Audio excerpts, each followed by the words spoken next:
My family used to control me, making me feel guilty for everything I did.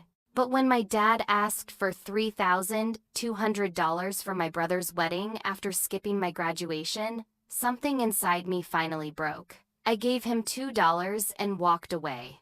You won't believe the truth I uncovered about my family's lies. But once you hear it, you'll understand why I couldn't keep silent anymore. This is the story you need to hear. I sat at my kitchen table, alone as always, staring at the old, worn-out photographs scattered before me. It was early morning, the city still half asleep outside my window, but the weight of the years hung heavy in the silence of my apartment. I had always been a creature of habit, a person who enjoyed the comfort of routine. Yet, lately, everything seemed to feel a little too still. I sighed, brushing a lock of hair behind my ear, my fingers lingering on the edge of a photo that had always been a reminder of everything I was missing. My graduation day. I remembered it well. The pomp, the circumstance, the smiles that weren't meant for me. The other students in their caps and gowns beaming with pride, their families cheering them on. And then there was me, standing at the edge of it all, clutching my diploma, wondering where my father was. He wasn't there, and he never was for any of my milestones. It wasn't even a question anymore. He never showed up, not for the big moments, not for the small ones.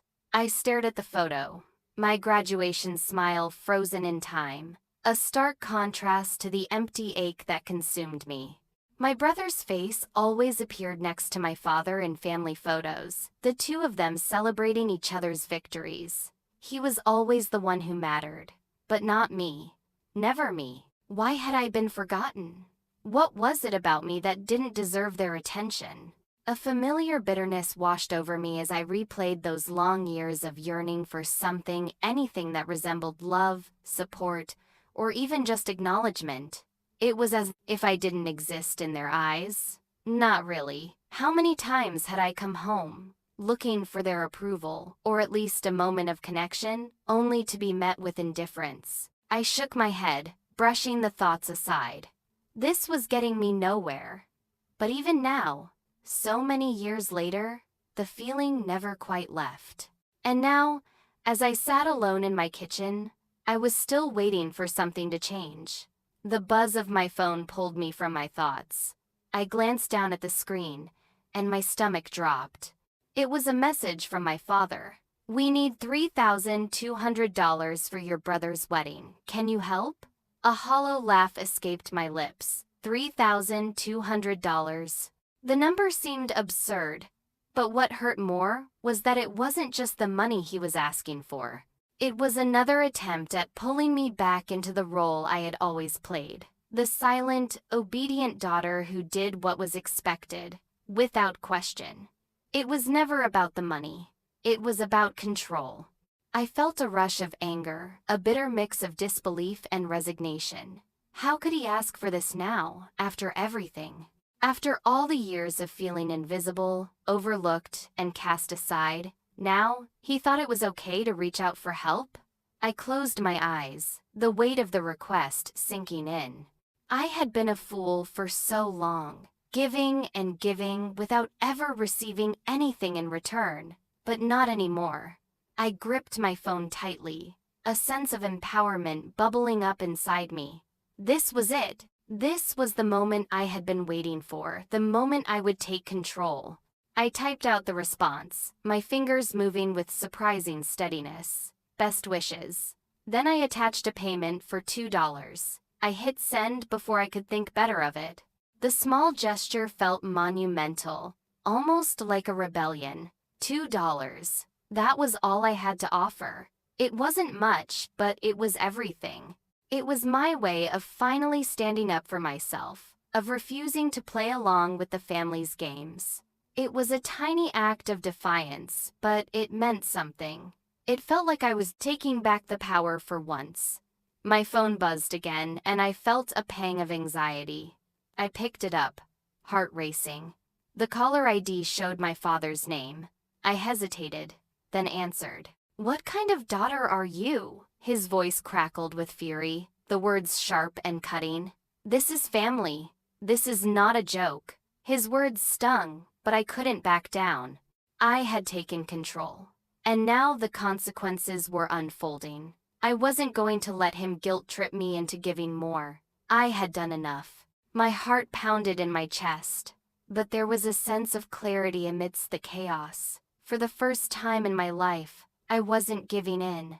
I wasn't the little girl anymore, waiting for a pat on the head. I took a deep breath, steadying myself. This is what I can offer. Take it or leave it, I said, my voice calm, steady. There was silence on the other end, and for a fleeting moment, I thought he might hang up.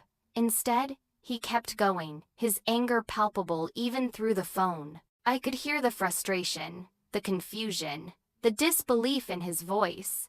It was almost as if he couldn't comprehend that his daughter was no longer willing to be the obedient one. But I wasn't backing down. I had done it. I had made my decision. I couldn't stop pacing. My apartment felt too small, too suffocating. I was clutching my phone as if it could offer me some kind of answer, some resolution. The message from my father still burned in my mind. We need $3,200 for your brother's wedding. Can you help?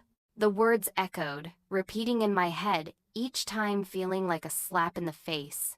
I had just offered $2, barely enough for a cup of coffee, and now I was wondering if I had done enough, or if, perhaps, it was too much.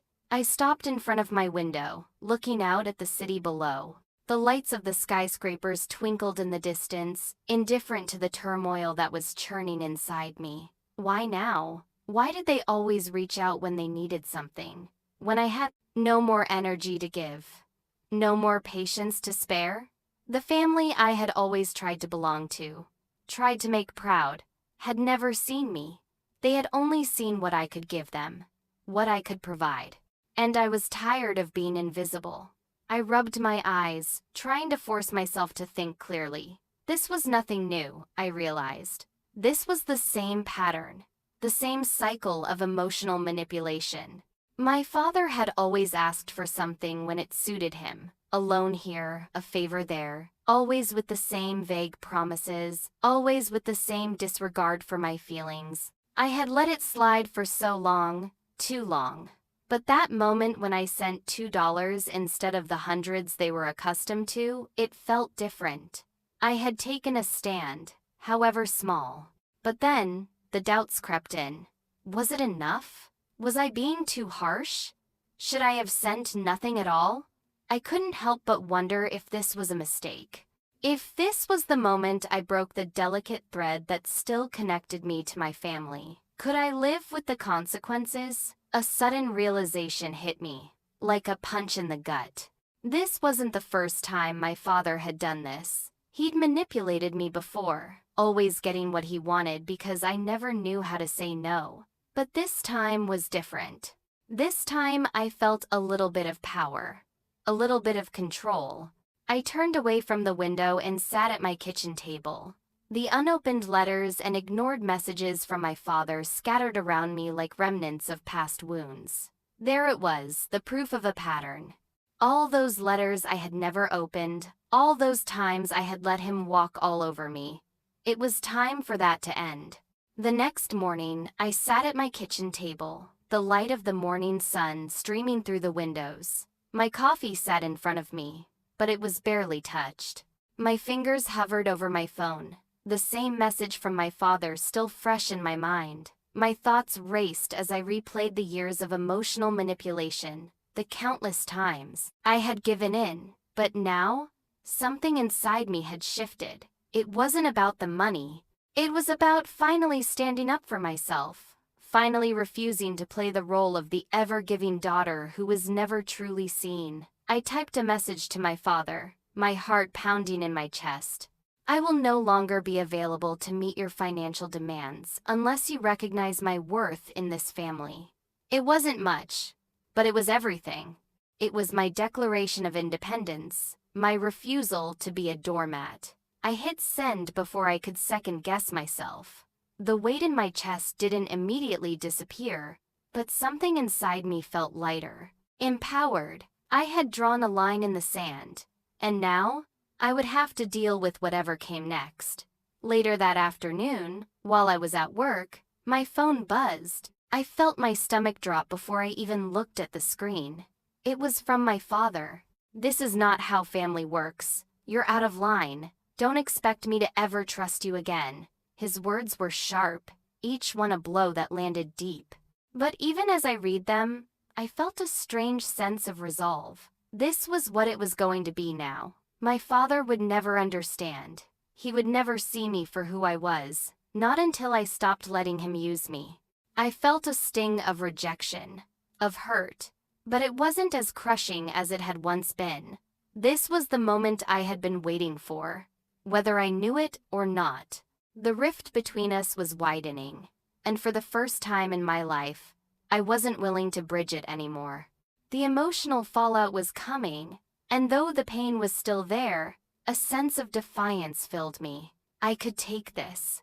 I could survive this. That evening, I met Caroline at our usual spot, a little coffee shop down the street. She was waiting for me, her brow furrowed as she watched me walk in. She knew something was off, but I wasn't ready to share everything just yet. "I got your text," she said, her voice soft but cautious. "You're sure about this?" I nodded, taking a sip of my coffee. "I have to be. I can't keep letting him do this to me." Caroline's face softened, but there was a flicker of skepticism in her eyes. "You've always let him walk all over you. I just don't want you to lose everything in the process, Harper." I knew she was right, but I also knew something had shifted in me. I had lost so much for so long. It was time to stop giving, to stop trying to make them proud when they never cared to notice. "I don't care anymore," I said, my voice steady. "It's time to take control, even if it means losing him." Caroline looked at me, her expression thoughtful. "You've changed," she said quietly. "I think you're starting to see that. Maybe it's not just him you're fighting anymore." Her words hit harder than I expected. I didn't know it yet, but Caroline was right. I wasn't just fighting my father anymore. I was fighting the person I had been, and I was finally ready to be someone else. Later that night, as I sat alone in my apartment, the weight of my decision pressed down on me. The rift with my father was growing, but I wasn't backing down. I wasn't going to play the role of the victim anymore. As I sat in the silence of my apartment, the phone buzzed again. I looked down, and my heart skipped a beat. It was a letter. From my father. I hesitated, my hand hovering over the envelope. I didn't want to open it. I didn't want to know what it said. But at the same time, I knew I had to. My pulse quickened as I stared at the envelope, wondering what was inside. Was this the olive branch I had been waiting for? Or was it another cruel blow? I could feel the tension building inside me. My heart pounded, and for a moment, everything felt still. I could either open it and face whatever came next, or I could continue holding firm, leaving the past behind. The letter sat on the table in front of me, untouched for a moment that felt too long. I had been staring at it for what felt like an eternity, my hands trembling slightly. The envelope was clean, pristine almost, yet the weight of it was suffocating. I could already feel the familiar tightness in my chest, the cold rush of anxiety taking over. What would this letter say? Was it an apology or another manipulation? I could almost hear my father's voice in my head, calm and calculated, as he always sounded when he needed something. I opened the letter slowly, my fingers brushing against the paper like I was about to unlock a door that had been sealed shut for far too long. As I read the words, a sickening realization hit me like a slap to the face. The letter was a masterclass in emotional manipulation. "Your brother's wedding is approaching, and we need your help. The family has always counted on you. You've always been there for us. Now it's time for us to be there for him." He made it sound like an innocent plea, but I could see through it. I had seen this same tactic before. The guilt, the unspoken threat, The implication that if I didn't help, I was somehow abandoning my family. I crumpled the letter in my hand, the paper crunching under the pressure of my fingers. This was it. This was what he did every time asked for something, and when I didn't give it, I was the bad one.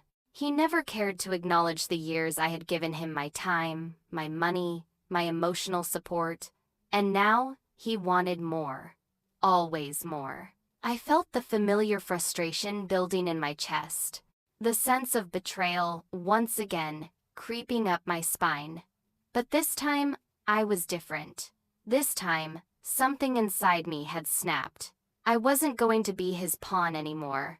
I threw the crumpled letter into the trash and stood there for a moment, breathing deeply. But that wasn't enough. I wasn't going to let him win with this again. I couldn't. I walked over to my living room couch and sank down, my mind racing. I started thinking about all the years I had sacrificed for my family, all the times I'd let my father dictate my life. How many more years would I let this go on? How many more times would I feel this way? The weight of it all settled on my shoulders. I felt like I had always been caught in the shadows of their lives, living under their expectations, trying to prove that I was worthy of their attention. And now, with this letter, I realized I had been living for everyone else but myself. But I wasn't about to let that happen again. Not this time. Not anymore. I reached for my phone, the screen lighting up with the soft glow of the new message I had received earlier. My brother. The text from him had been brief. "Are you coming to the wedding?" I stared at the words for a long time. His message was innocent enough, but it was a reminder of the family I had been a part of, but never truly belonged to. I took a deep breath, my fingers hovering over the screen as I typed out my response. "I won't be attending the wedding. Until Dad learns to treat me with respect, I can't be there." I hit send before I could second-guess myself. But as soon as I saw the message leave my phone, a wave of frustration hit me. My fingers itched for a response from him. I knew what would come next. My brother would be confused, angry even. But I had to do this. I couldn't keep playing the role they had set for me. Not anymore. My phone buzzed seconds later.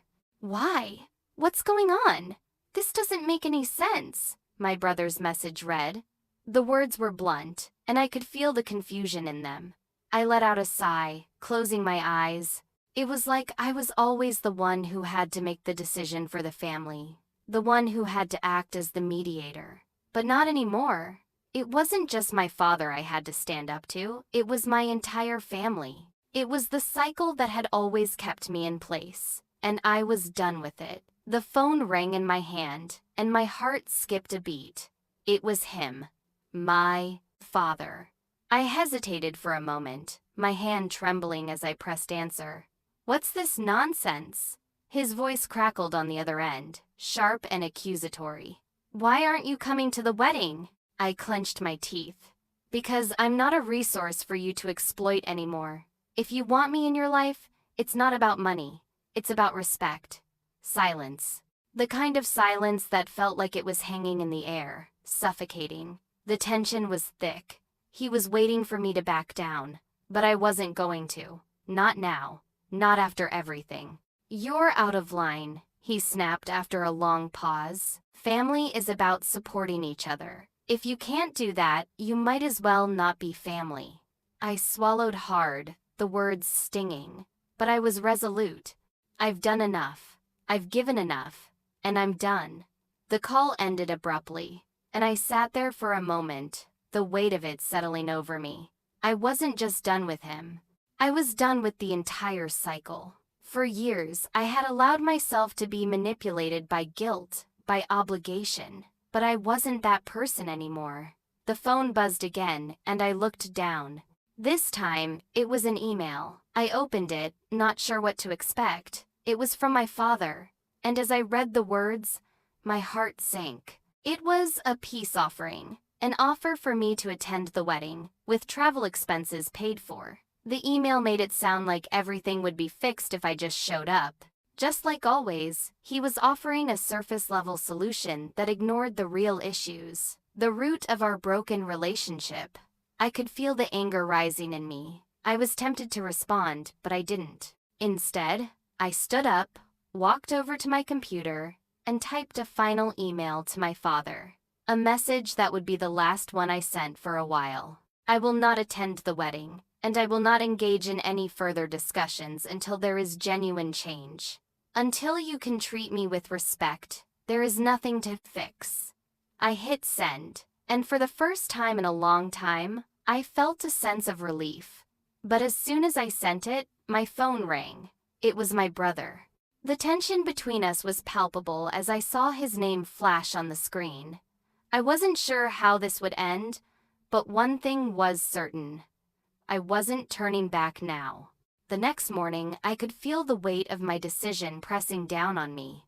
It was as if I were walking around with a 1,000-pound stone in my chest, trying to focus on the mundane tasks of my day-to-day life. The hum of my office, the clicking of keyboards, the rustling of papers, it all felt so distant. My phone buzzed, and I glanced at it. It was another message from my brother. Another call from my father. I didn't want to answer either. The calls kept coming in. It was a relentless barrage of guilt trips. First, my father, then my brother, both pleading with me to reconsider, to show up, to be part of the family. I felt my grip on control tightening, but also slipping. How could they keep doing this to me? I had already made my decision. I wasn't going to let them win this time. But the calls didn't stop. It was as if they thought that by wearing me down, they could make me change my mind. I was tempted to pick up, to explain myself, to try and smooth things over, but I didn't. I couldn't. The phone rang again, and I ignored it once more. Each ring, each message that flashed on my screen, felt like a stab to my resolve, but I had to stay strong. This was my moment. If I gave in now, I would be back at square one. My family would never see me as an equal, as someone with my own voice, my own worth. I took a deep breath and set my phone down. Today, I wasn't just working in the office. I was working on myself. I had to remind myself that the pressure to bend had been there all my life. From childhood to adulthood, I'd always been the one to accommodate, but not anymore. Later in the afternoon, I was sitting in my living room, the faint light of the setting sun filtering through the blinds. I opened the email from my father that I had been dreading. The words on the screen didn't surprise me. They never did anymore. It was the same emotional manipulation, wrapped in the guise of concern and love. He needed me at the wedding, not just for financial reasons, but because his life wouldn't be complete without me there. The absence of his little girl would break his heart. A familiar pang of guilt twisted in my chest. How could he still do this? How could he still play this game, knowing how much it hurt me? But then it hit me. This was exactly what he always did. He made me feel responsible for his happiness, his well-being, and in doing so, I became the villain when I didn't comply. But this time, I wasn't going to play the role he wanted me to. I stood up, fists clenched, and paced around the room. My thoughts swirled like a tornado. I thought back to all the times I had sacrificed my own happiness for the sake of family. I'd been the obedient daughter, the one who always gave, never asking for anything in return. But that was over. The message from my father wasn't love. It was control. He wasn't trying to reconcile. He was trying to make me feel guilty enough to comply, to put my needs last, yet again. But I wasn't going to let that happen. Not this time.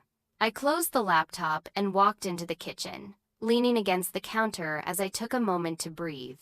There was still so much uncertainty, so much doubt. Was I making the right choice? Was I being too hard on them? The familiar voice of self-doubt whispered in my ear, but I silenced it. I was done. I had finally started to understand my worth, and I couldn't let anyone take that away from me, not even my family. I picked up my phone and typed a short message to my brother. "I'm not coming to the wedding.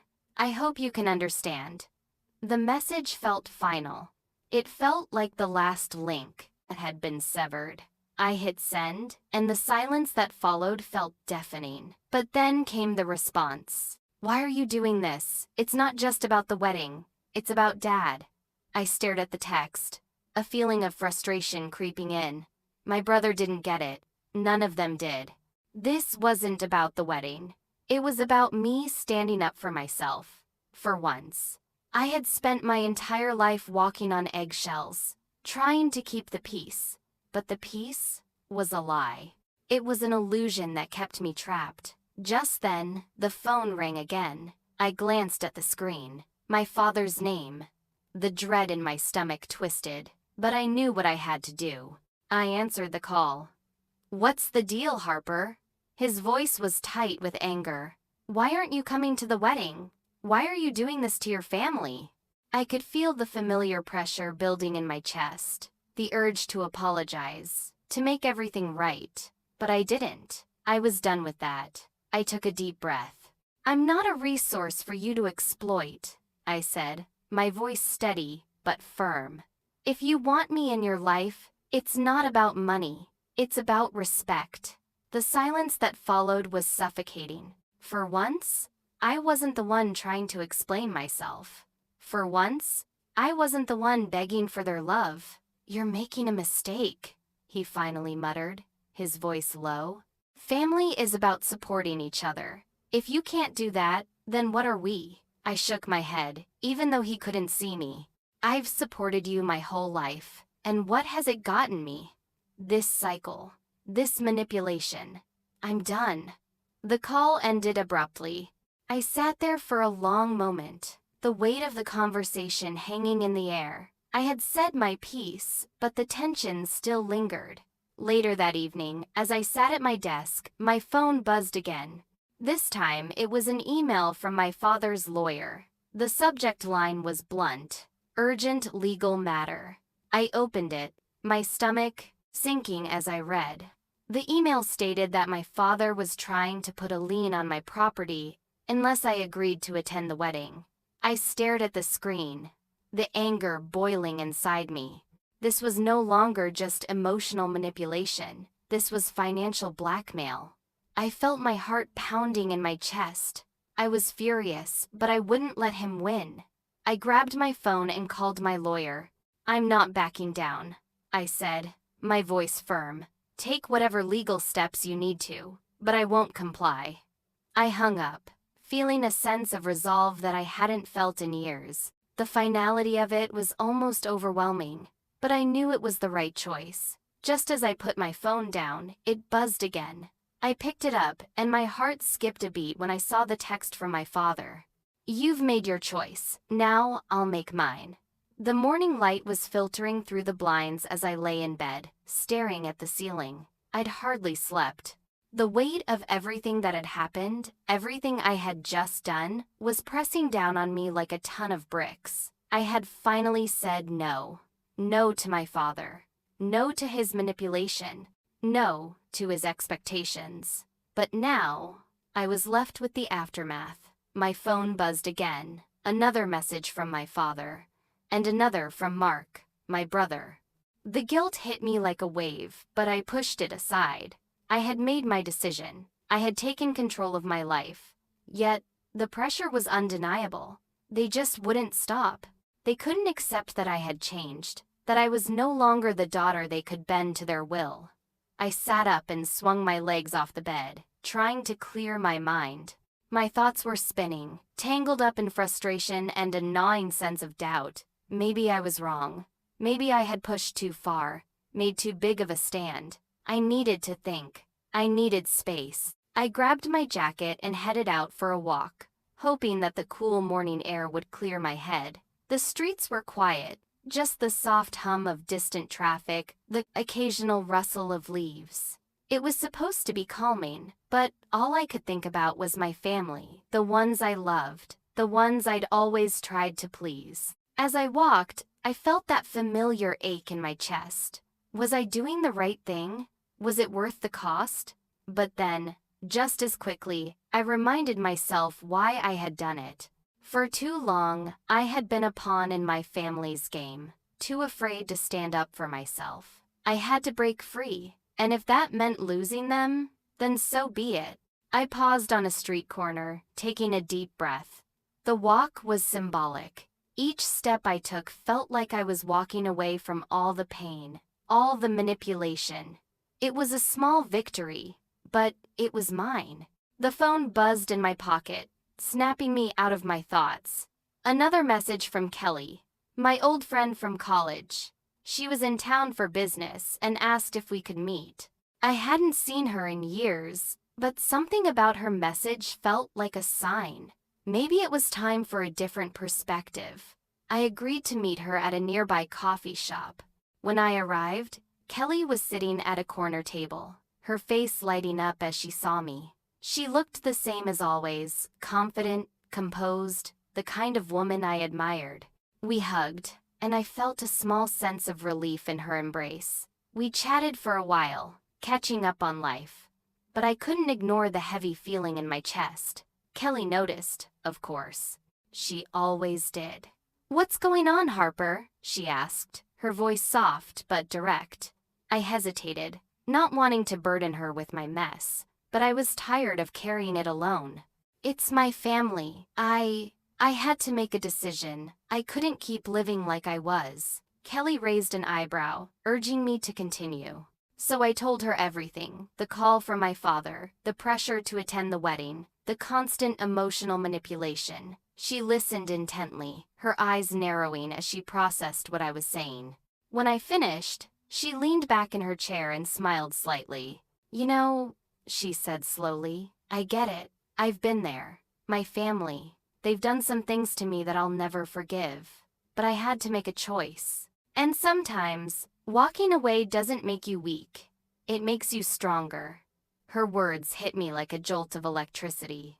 I had always thought that standing up for myself would make me the bad guy, that I'd be seen as selfish, cold. But Kelly was right. This wasn't weakness. This was strength. For the first time in a long while, I felt something stir inside me, the realization that I didn't have to sacrifice myself for the sake of others. "I've spent my whole life trying to please them," I said quietly, more to myself than to her. "But I've never been happy. I've always put their needs ahead of mine." Kelly nodded. "And that's okay, but you have to put yourself first now. You deserve to be happy too." Her words lingered with me as I left the coffee shop. As I walked back to my apartment, I felt a sense of peace I hadn't known in years. The nagging guilt still lingered, but it was softer now, quieter. Kelly had shown me that I wasn't wrong for wanting a life of my own. I was allowed to choose my own path. Back in my apartment, I stood in front of the mirror, looking at my reflection. For the first time in a long time, I didn't see a daughter trying to meet impossible expectations. I saw a woman who had made a decision for herself, a woman who was no longer afraid to stand up for what she needed. I felt a weight lift from my chest, and for the first time, I didn't feel the need to apologize for it. That afternoon, I made a phone call to my lawyer. It was time to take action. My father's threats couldn't control me anymore. I wouldn't let him take my future. As the lawyer gave me some legal advice on how to fight the lien, I felt a surge of determination. This was the first step toward real independence. I wasn't just standing up to my father. Emotionally, I was fighting for my right to live freely, without fear of his control. But then, just as I thought I was done, the phone rang. My father. I stared at the caller ID for a moment, debating whether to answer. The pressure to cave, to make things right, was overwhelming. But I had come too far. I picked up the phone. "Harper." My father's voice was cold, distant. "You've made your choice. Now, I'll make mine." My heart sank, but this time, I didn't flinch. "Fine," I said, my voice calm. "You make your choice. I've already made mine." The call ended abruptly. I stood there, staring at my phone, a mix of emotions swirling in my chest. But for the first time in my life, I didn't feel guilty. I felt free. I woke up that morning feeling like a completely different person. The phone calls, the pressure, the guilt, it all seemed so distant now. I could still hear my father's words from the last conversation.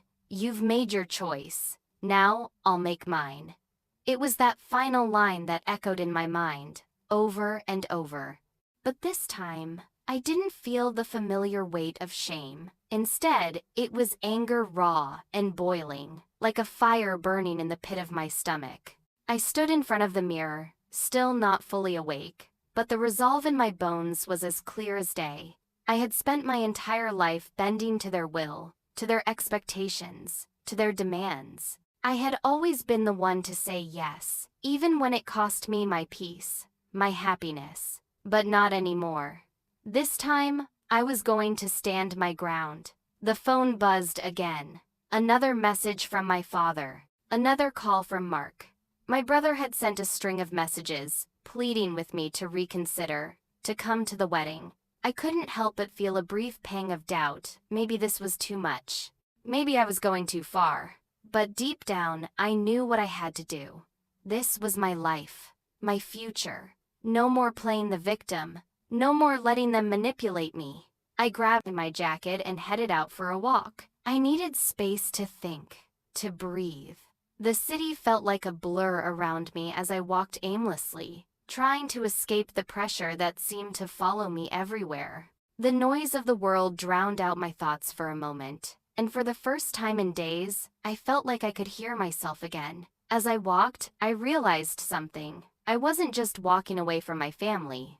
I was walking away from a life that had held me hostage for years. I had been the dutiful daughter, the one who always put others first. But that wasn't me anymore. I was tired of being the one who was always expected to sacrifice everything. For once, it was time to put myself first. I stopped at a cafe on the corner, and there, sitting at a table, was Kelly. She had messaged me earlier, and I had agreed to meet her. Kelly was the kind of person who always seemed to have her life together, and I envied her for it. But when she saw me, her eyes softened, and she waved me over. "Harper, you look like you've been through the ringer," she said as I sat down, her voice full of concern. I laughed bitterly. "You could say that. It's been a hell of a few days." Kelly raised an eyebrow, clearly waiting for me to explain. I took a deep breath and told her everything. The phone calls, the guilt trips, the threats from my father's lawyer. Kelly listened quietly, nodding as I spoke, her expression never changing. When I finished, she sighed and leaned back in her chair. "You know, I've been where you are. My family did some things to me that I'll never forget, but I had to make a choice. And sometimes, walking away doesn't make you weak. It makes you stronger." Her words hit me like a punch to the gut. I had never thought about it that way. In my mind, walking away meant giving up, letting them win. But Kelly was right. Sometimes, walking away was the only thing left to do. It didn't mean I was giving up. It meant I was standing up, for myself, for my own happiness. "I've spent my whole life trying to make them happy," I said, the frustration and pain in my voice unmistakable. "I've always been the one to give, to bend, to sacrifice. And now, I'm supposed to do it again? For the sake of a wedding?" Kelly's face softened. "You're not being selfish, Harper. You're protecting yourself. You deserve to be happy too. And if they can't see that, then that's their problem, not yours." Her words settled deep inside me, like a weight lifting off my chest. For the first time in a long time, I felt like I had permission to do what was best for me. I didn't have to keep playing their game. I didn't have to keep sacrificing myself for their comfort. As we finished our coffee, I felt something inside me shift. I was no longer that scared, guilt-ridden daughter who caved at the first sign of conflict. I was someone different now, someone who knew what she wanted and wasn't afraid to fight for it. Back at my apartment, I stood in front of the mirror again, this time with a different look in my eyes. I wasn't just looking at my reflection. I was looking at the woman I was becoming. I was no longer that frightened little girl who always tried to please everyone. I was someone stronger, someone who had the power to take control of her life. I made the decision then and there. I was going to call my lawyer. I wasn't going to let my father's threats and manipulation control me anymore. It was time to take action. The lawyer's office was sterile and cold, a stark contrast to the warmth of my apartment, but I felt a sense of calm as I sat across from him. The lawyer told me that my father had already filed the paperwork for the lien, but that it could be contested. He reassured me that we had a strong case, and for the first time in days, I felt a spark of hope. But, the lawyer added, if things escalate, it could affect your ability to buy a home, get loans, anything really. This could have serious consequences. The weight of his words settled on me. I had known that this wasn't just about money. It was about my independence, my future. But I wasn't backing down. I had spent too long being controlled, being manipulated. This was my life, and I would fight for it.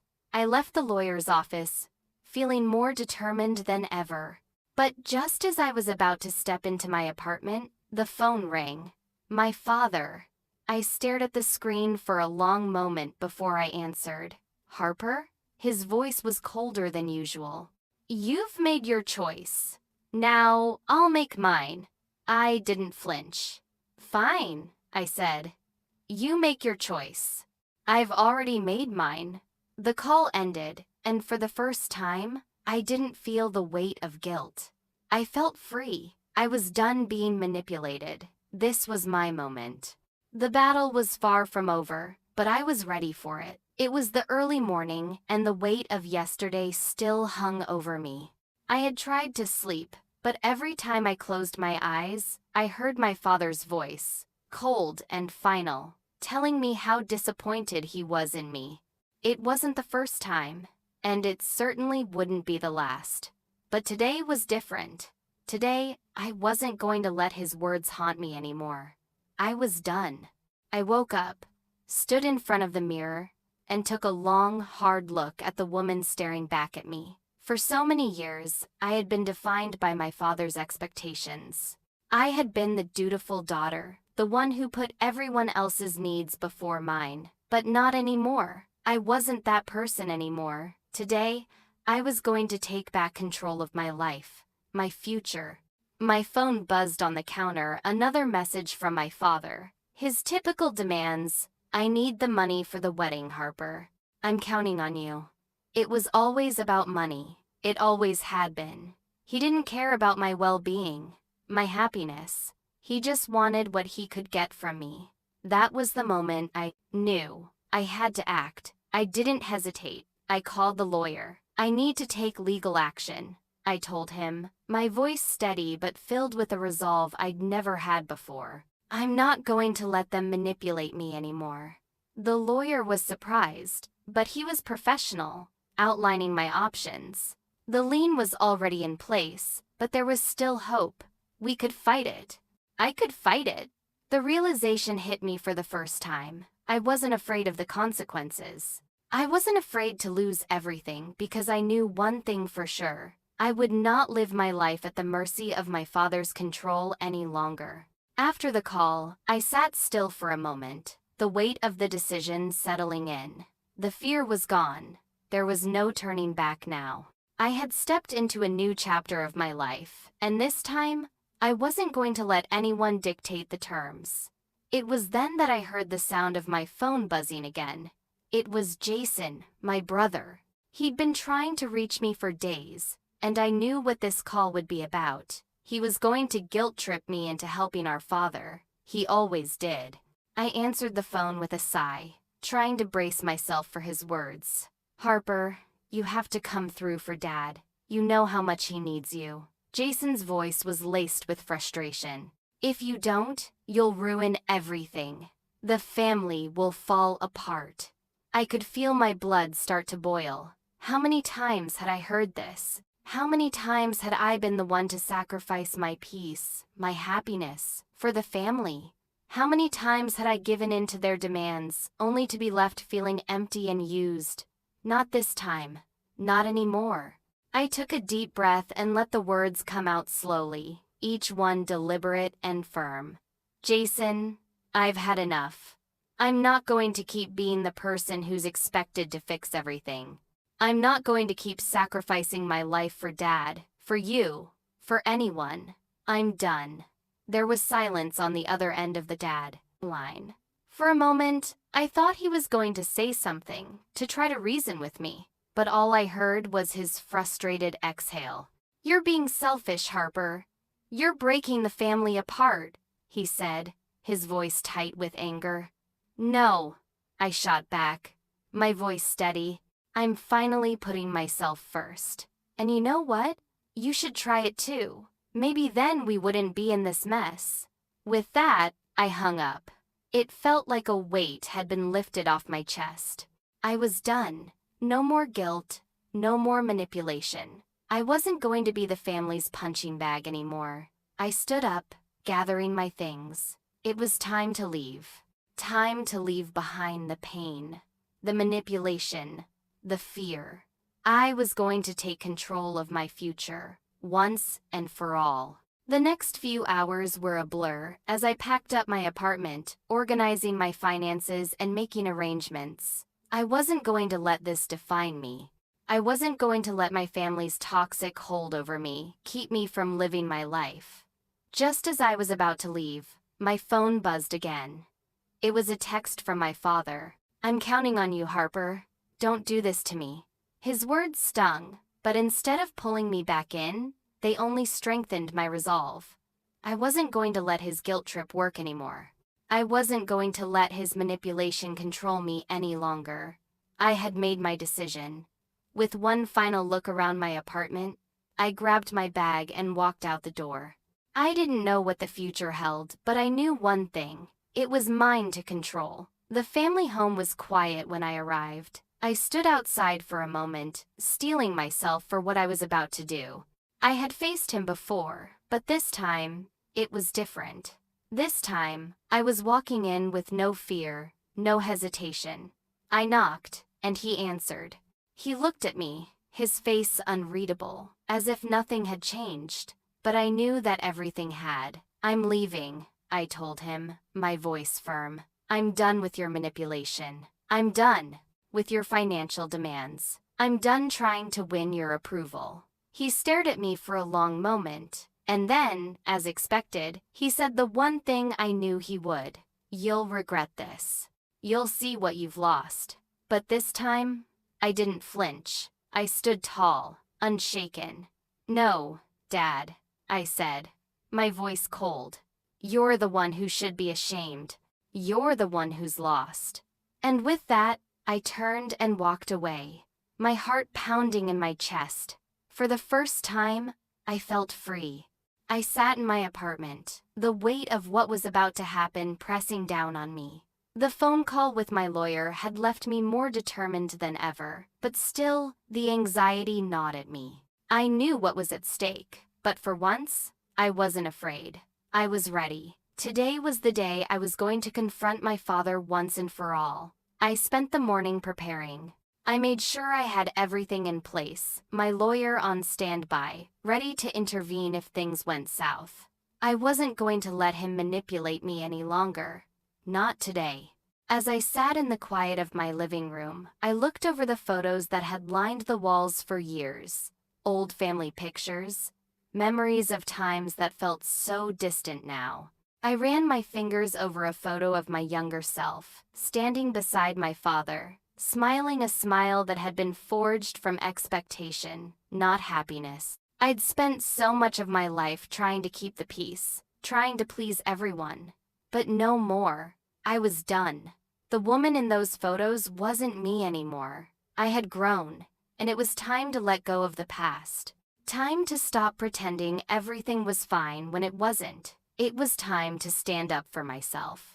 With one last look at the photo, I grabbed my coat and walked out the door. The confrontation loomed ahead, but I felt a sense of relief. It didn't matter how it ended. What mattered was that I was no longer afraid. The family home loomed in front of me. The place that had once felt like safety now felt like a prison. I walked in, every step a battle. I was ready. This time, it was going to be different. No more caving in, no more letting him control me. He was sitting in his usual armchair when I walked into the living room. His gaze lifted to meet mine, his face impassive, like nothing had changed, but everything had changed. And today, I was going to make sure he knew it. "Dad," I said, my voice steady. "We need to talk." He set down his newspaper, looking at me as if I were a child throwing a tantrum. "What's this about, Harper? I've been nothing but good to you, and now you're here, causing trouble." I felt the anger surge within me, but I kept it in check. This was the moment I had been waiting for. The moment I would finally tell him the truth about how he had treated me all these years. "No, Dad. You've been nothing but manipulative. You've used me, controlled me, and made me feel like I had to sacrifice everything for you. I'm done. I'm done being the one who always has to fix things," he scoffed. "Fix things? I'm your father. I've always been there for you." "No," I shot back, my voice cold. "You've been there for me when it was convenient for you. Every time you needed something, I was there. But when I needed you, where were you? Not there. Always too busy with your own life." His face reddened, and he shot to his feet. "You don't know what you're talking about, Harper. You don't understand what I've sacrificed for you." I shook my head. "I don't want your sacrifices, Dad. I want respect. I want love, but all I've gotten is guilt and manipulation." He stood there, his face contorting with anger. "You'll regret this, Harper. You're throwing everything away, the family, the love for what? Some petty idea of independence?" I felt the weight of his words, but they didn't sting like they used to. "No, Dad. You're the one who's throwing everything away. You're the one who's thrown me away every time it suited you." Just as I thought the confrontation had reached its peak, he dropped the bombshell. "You don't know the truth about your mother, do you?" he said, his voice low. I froze. My heart skipped a beat. He hadn't mentioned her in years. What could he possibly mean? "My mother?" I whispered, barely able to process the words. "What do you mean?" His eyes narrowed, and for the first time, I saw something flicker behind his eyes. "She had her secrets, Harper. She had money stashed away. A large sum, enough to change everything, and I've been hiding it from you. When she died, everything spiraled. She left me with more than I could handle." The revelation hit me like a punch to the gut. My mother, the one person who had always been there, had been hiding something from me. A secret so big that it had affected everything: my father's behavior, his demands, the manipulation that had controlled my life. I stood there, my mind racing, trying to process everything. It wasn't just him. It wasn't just my father. It was her too. My whole life, I'd been living a lie. And now, it all made sense. I turned and walked out of the room without saying another word. I needed to get out of that house, out of that prison, and breathe for the first time in what felt like forever. The weight of the revelation felt like a lead weight on my chest, but it also felt like freedom. The truth was out. But now, there were more questions than answers. And I knew, deep down, that this fight wasn't over. As I stepped outside into the cool night air, I felt a strange sense of peace. I had faced my father, finally stood up to him. But the truth about my mother, the truth about everything, still hung in the air, unresolved. But for now, I was free. The morning sunlight filtered through the blinds, casting soft shadows across my apartment. It had been a few days since the confrontation with my father, and, for the first time in what felt like forever, my mind was clear. The chaos of the past had left its mark, but I was beginning to see a way out. Today was the day I would finally take my power back.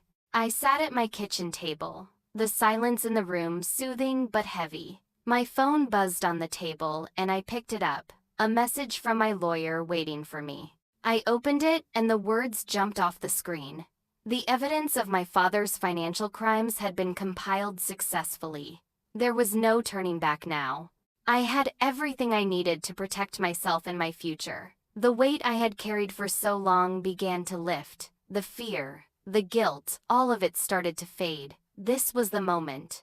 I wasn't a victim anymore. I wasn't bound by the past or the manipulation anymore. I was in control of my future. The sunlight, streaming through the window, felt like a blessing. It was a new beginning, a new chapter. Later that afternoon, I stood at the front door of my father's house. My lawyer was waiting for my call, and my heart was steady. This was it. Time to confront him, to force him to face the consequences of his actions. My brother, Jason, would be there too. He deserved to know the truth. The living room felt colder than I remembered. The place had always felt like home, but now, it was just a place where I had once been trapped. My father was sitting in his chair, looking at me as if nothing had changed. But everything had changed. And I was going to make sure he knew it. I walked in, my feet firm on the ground, my heart heavy but strong. "We need to talk," I said, my voice calm but unwavering. He looked up at me, his eyes narrowing. "What is it now, Harper? I've already explained myself." "No," I replied, my voice steady. "You've been hiding the truth from me for years, and it's time for you to face it." I handed him the folder, the evidence my lawyer had gathered. "This is what you've been doing behind everyone's back. You can't deny it anymore." I watched as his face faltered. The confidence, the arrogance that had always been there melted away. He took a deep breath, his hand shaking as he opened the folder. He skimmed through the documents, his face going pale. "Where did you get this?" he asked, his voice barely a whisper. "It doesn't matter where I got it. What matters is that you can't manipulate me anymore," I said, my voice gaining strength. "I'm done being your pawn. Done." His gaze turned defensive, and I could see him trying to hold on to his pride. "You don't understand, Harper. I did what I had to do for this family. For you." "No," I shot back. "You did it for yourself. You've always done everything for yourself. And now, you're going to face the consequences." My father's face twisted with frustration. "You think this is easy for me? You think I want to lose you? Then you should have thought about that a long time ago," I replied, my anger and frustration boiling over. "You've used me for far too long. I've been nothing but your emotional and financial crutch. I'm done." I turned to leave, but he called out to me. "Harper, please. You don't understand. You don't know the whole story." I froze. For the first time, he had said something that made me stop in my tracks. "What do you mean?" I asked, my voice softening for just a second. His eyes flickered. "You don't know the truth about your mother, do you?" I stared at him, feeling as though the ground beneath me had shifted. My mother. He hadn't spoken of her in years. Why now? "What are you talking about?" I asked, my voice trembling slightly. His face grew darker. "Your mother was hiding things. She had money hidden away, a large sum. She was keeping secrets from you, Harper. And when she died, everything fell apart. That's when I had to do what I did. I felt as though the world was spinning around me." "What are you saying?" I whispered. He sighed, his voice low. "I didn't want you to find out this way, but you need to know. She didn't just leave us with nothing. She had things hidden. Money, resources. I had to cover it up. I didn't know what else to do." I stood there, numb. The realization hit me like a ton of bricks. The lies, the manipulation, the control, none of it had been just him. My mother had been involved, too. The foundation of everything I had known about my family was built on a lie. My father's voice cut through the silence. "Harper, I know this is hard, but I need you to understand.